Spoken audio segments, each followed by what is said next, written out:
What is up, everybody? This is Stevie Reach coming to you here. The main event of WWE's Hell in a Cell 2018 ends in a no contest as Brock comes down and just fucks everything up.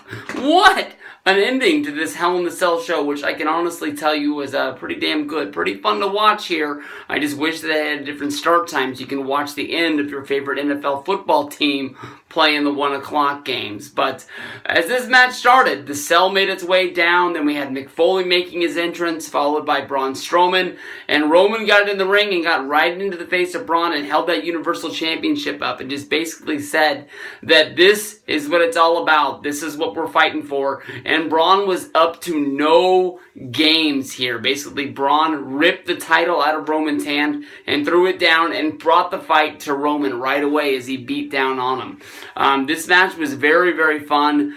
We saw Roman get the advantage. We saw Strowman throwing Roman around. We saw the beatdown. At one point, we had the cavalry coming down. We had Ziggler and McIntyre making their way down to the ring, where basically they were trying to get the key from the referee to get into it.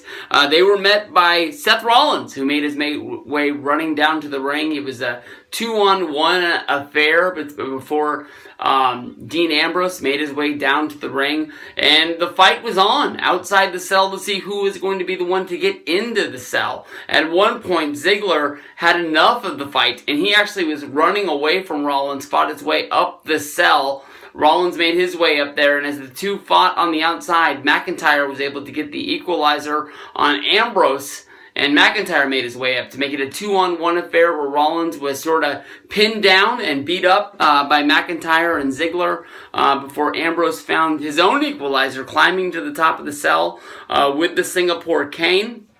Knocking everybody out, knocking everybody down, making it where it just was all out. A fight going on inside of the cell as Roman and Strowman were still fighting. At one point, Rollins and Ziggler tried to fight their way down to the cell as Ziggler was trying to run away. This, of course, leads to both of them falling off the side of the cell, going through the announce table as Michael Cole was able to warn everybody to get the hell out of here, that it was time to go.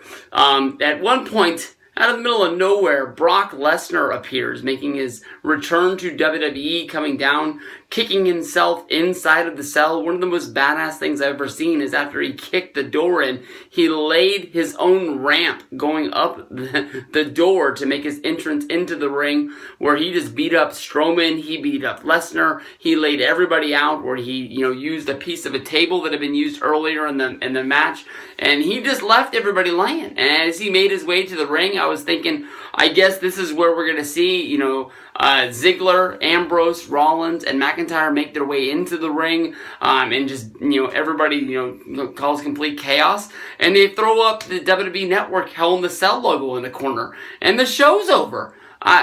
It's only 7:47. At this time, it's been a couple minutes. There was 15 minutes at the top of the hour. I thought they would have finished the match. I know they've already announced a 6-man tag for the Super Showdown. I'm guessing we're going to be seeing some sort of 3-way. Brock, Roman, and Strowman. I'm guessing Survivor Series. Heck, maybe WWE Women's Revolution pay-per-view. Maybe it's where it's going to go down. But Brock staying in WWE, not going to UFC, is possibly the biggest story of the night.